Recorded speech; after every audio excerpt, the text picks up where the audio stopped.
So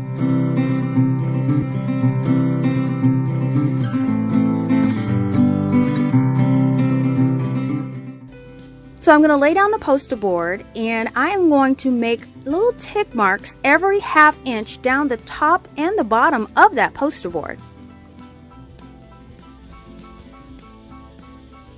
And then I'm going to take an embossing tool, which is also available at the Dollar Tree, and I'm going to emboss lines, making sure that I'm matching up those marks that we just made.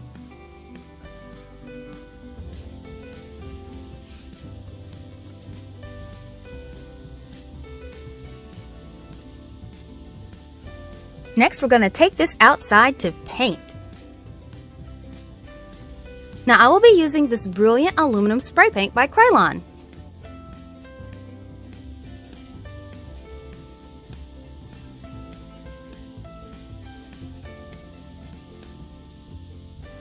Now what you want to do is to spray small sections at a time, and then while the paint is still wet, dab it with a paper towel in a random pattern.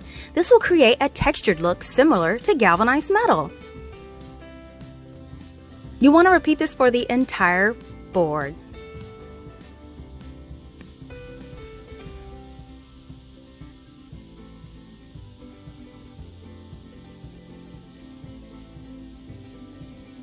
And here is our metal all dry. And here you can see our embossed lines that we made earlier.